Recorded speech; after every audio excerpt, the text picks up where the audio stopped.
She called me trash on my own land. Standing on a private road my grandfather built by hand in 1947, surrounded by pasture that has carried the Denton name for 3 generations, this woman in a luxury SUV looked at me, looked at my cattle, looked at the fence posts my father replaced when I was 9 years old, and said the words loud enough for both of us to hear clearly above the engine noise. Then she drove off through my gate like it wasn't there. I stood in the settling dust with the particular stillness that comes over a man when something has shifted permanently. Not the anger I'd had anger for 4 months. This was past that.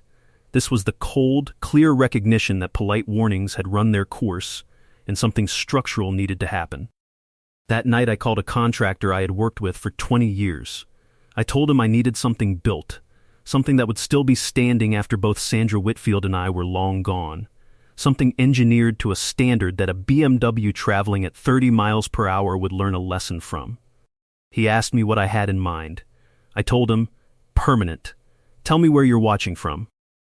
Then stay with me, because what I'm about to describe is the most satisfying construction project I have ever funded in 61 years of living on Texas land, and the story of what it cost and what it cost Sandra is something I think you need to hear. My name is Cole Denton. I'm 61 years old, semi-retired from cattle ranching, and the 3rd generation to work the same 57 acres outside of Clearwater, Texas. My grandfather Herschel Denton bought this land in 1945 with money he had saved during the war and a determination to build something that would outlast him. He managed that on both counts. My wife Loretta taught elementary school for 23 years before her knee made standing all day impossible. We raised 2 sons here who are now raising their own children in cities. We have buried my grandfather, my grandmother, and my father on the northeast corner of the property overlooking the creek, under a stand of old pecan trees that were already mature when Herschel arrived. On evenings when the light is right, I walk up there and have conversations with them, the way you do when you've known people long enough that their absence still feels like a presence. The ranch road runs a 1/4 mile from the county highway through my main pasture to the house. Herschel built it in 1947 with a borrowed grader and whatever caliche he could haul. The deed describes it as private. The signs describe it as private. The gate at the county road entrance describes it as private in letters visible from a reasonable distance at highway speeds. None of this information reached Sandra Whitfield, or, if it did, she filed it in the category of things that applied to other people. Sandra moved to Creekwood Ranch Estates 14 months ago.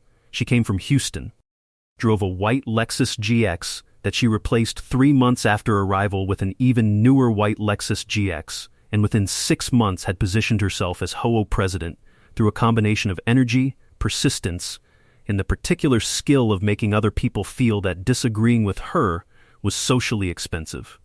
She was 54, recently divorced, working as a real estate agent, and operating with the specific momentum of someone who has decided to reinvent herself and has not yet encountered the limits of that project.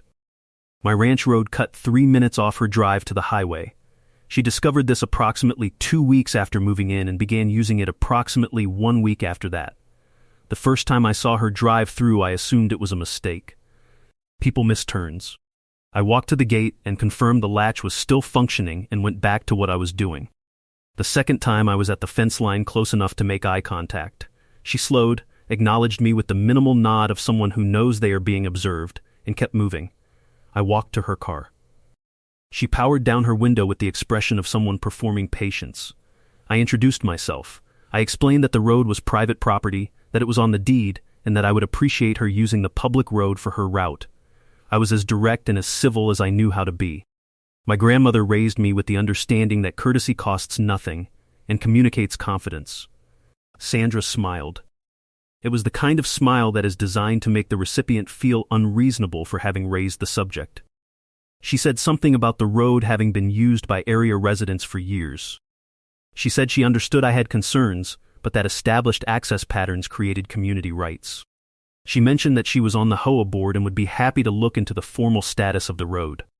I told her the formal status was documented in the county deed records and that I would be sending a certified letter to the HOA outlining the property boundaries. She said, "Bless your heart," and drove off. Any Texan reading this knows what those 3 words mean when delivered in that register. The conversation was over. The decision had been made. She was going to keep using my road until someone made it impossible to do so, and she was betting that someone would not be me.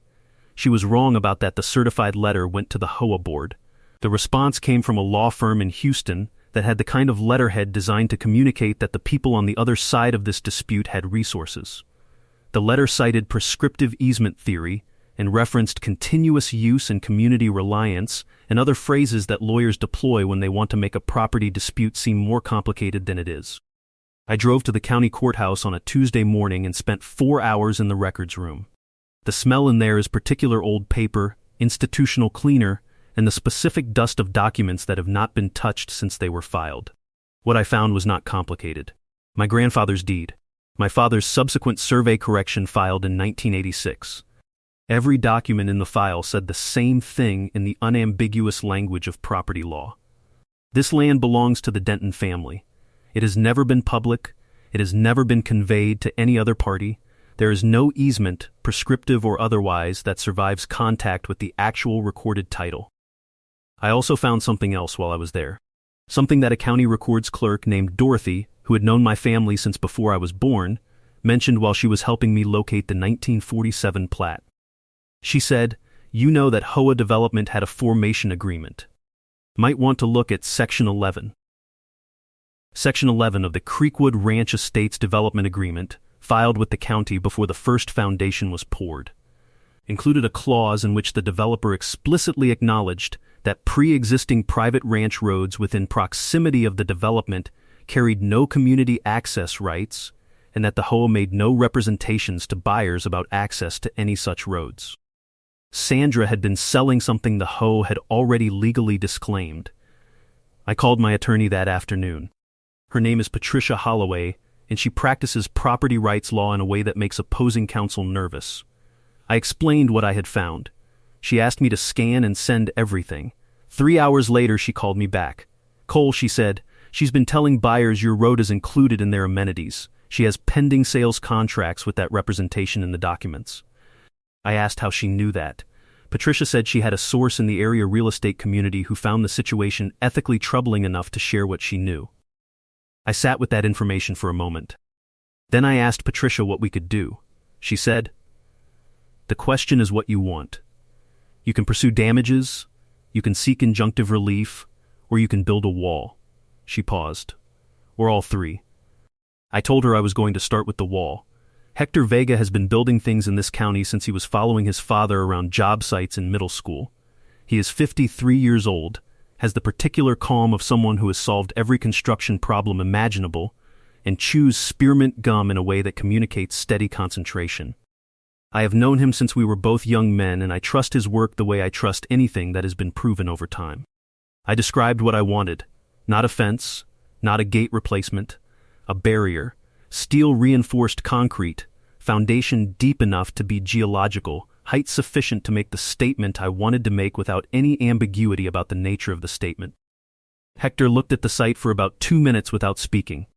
Then he pulled out a notepad and started writing specifications with the focused attention of someone who takes the problem seriously. 12 feet of concrete wall, he said. 8-inch reinforced construction with a rebar grid engineered to commercial load-bearing standards. Foundation 4 feet deep into caliche. Angled cap on top to discourage climbing. Integrated electronic gate with solar backup. Motion cameras with cloud storage. Keypad entry with rotating access codes. Agricultural security improvement under Texas Rural Property Code.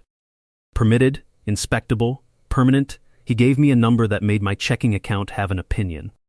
$49,000 for materials, labor, permits, and electronics. I had been saving money in a fund I had mentally labeled the Sandra problem since approximately month 2 of the trespassing. The fund covered it. I asked when he could start. He said Monday. I said good. The permits took 3 days. Every stamp was a small satisfaction.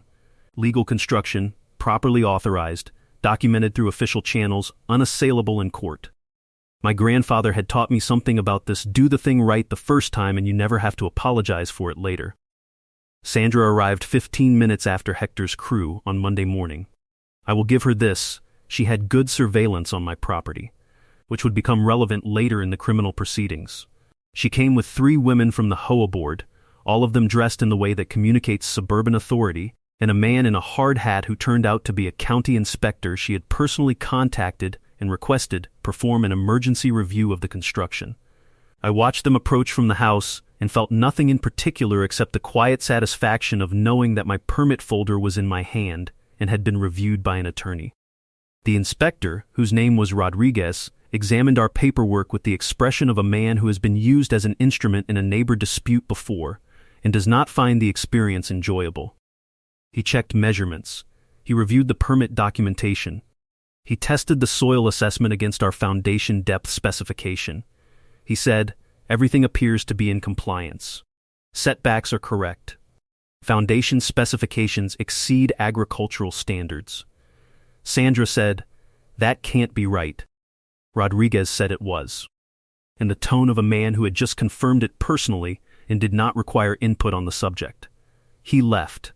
Sandra and her committee stood in my pasture looking at the beginning of a wall that was going to outlast all of us, and I watched them calculate the implications of what they were seeing.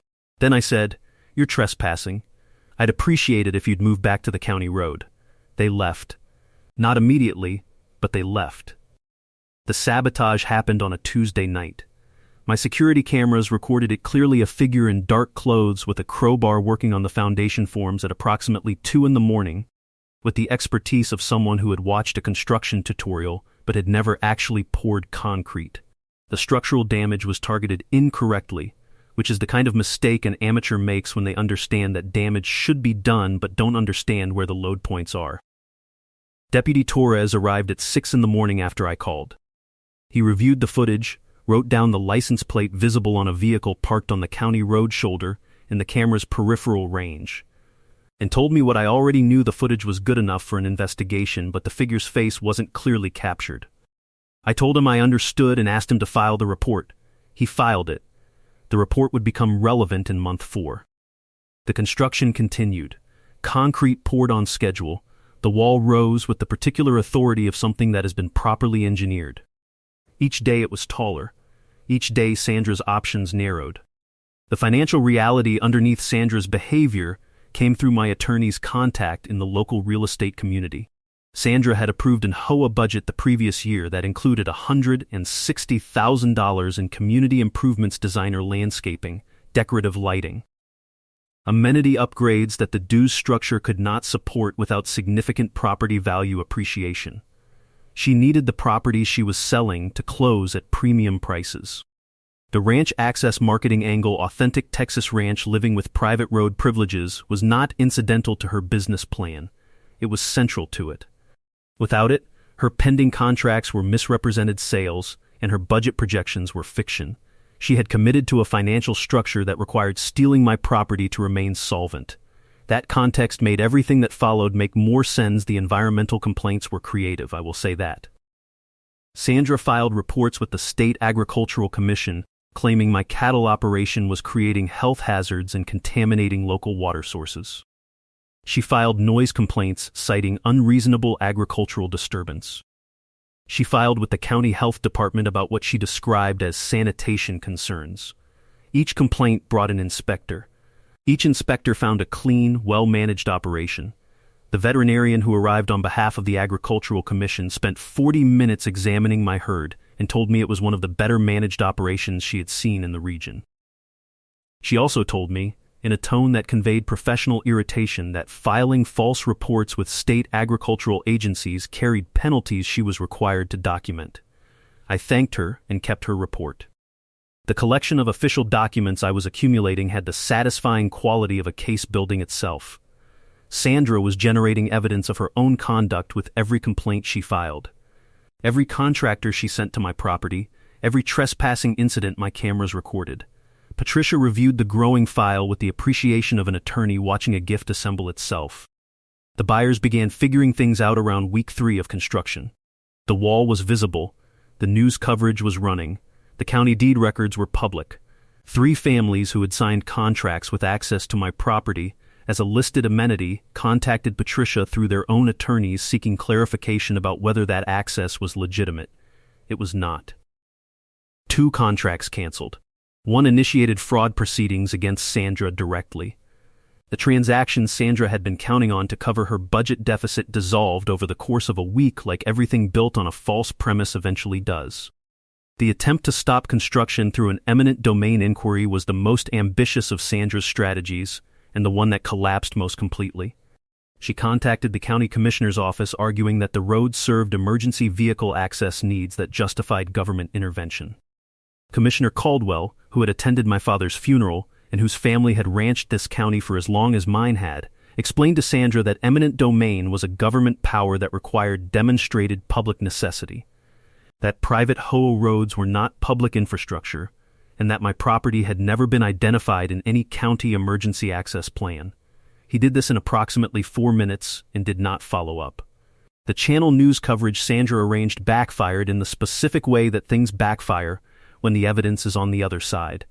She had invited a television crew to film what she was framing as a concerned community member being blocked from emergency access by a selfish property owner. The framing required that the audience not see the permits, the deed records, the attorney's documentation of her fraudulent sales representations, or the footage of her driving through my gate at 30 miles an hour while my pregnant cattle scattered in panic. Patricia made sure the crew saw all of it. The story that ran was not the story Sandra had called them for.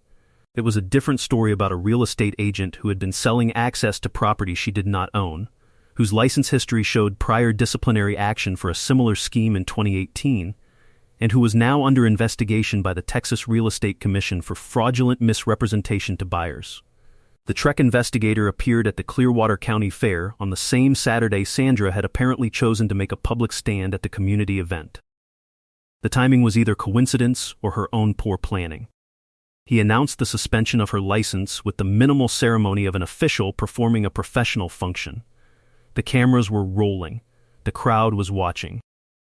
Sandra was standing in front of a 12-foot concrete wall that she had tried for 3 months to prevent, and that was now a finished, permitted, permanent fact. Deputy Torres appeared from the crowd with paperwork that had taken 6 weeks to become complete enough to use. The charges were criminal trespass, property damage, fraudulent misrepresentation, and filing false governmental reports. Each count documented with security camera footage, official complaint records, or testimony from buyers who had been told things that were not true. Sandra said things as she was walked to the patrol car that I will not repeat here. They were captured on camera and broadcast on the evening news. They were not the words of someone who had learned anything from the experience. I stood next to my wall and looked at it. 12 feet of reinforced concrete that Hector had built to a standard that would survive whatever the next 100 years of Texas weather produced. The electronic gate controlled by a system that logged every authorized entry and had logged 0 unauthorized entries since the day it was installed. $49,000. It was the most considered expenditure I have made since buying my first bull. The resolution took the shape that these things take when the documentation is thorough and the wrongdoing is clear. Sandra's guilty plea covered criminal trespass, property damage, and filing false reports. 20 months probation, $32,000 in restitution. Permanent restraining order establishing a boundary distance that made my gate irrelevant to her daily life even if she had wanted to test it. The civil proceedings from the defrauded buyers produced judgments that required the sale of her house. The house sold below market because the circumstances of the sale were widely known in a county where information travels the same way it has always traveled through people who have known each other for decades and share what they know with the people they trust. She relocated to Dallas. That is the last information I have about her. The HOA elected new leadership that fall. The new president, a retired school administrator named James, came to my property with a formal written apology from the board, which I accepted, and a request to establish a good neighbor framework for the relationship between the development and the adjacent ranch properties, which I agreed to discuss. We have had 3 meetings since then. Loretta comes to the meetings. She has a teacher's ability to move people from defensive postures to productive ones, and the conversations have been genuinely useful. The development and the ranch are neighbors. That is a permanent fact of geography.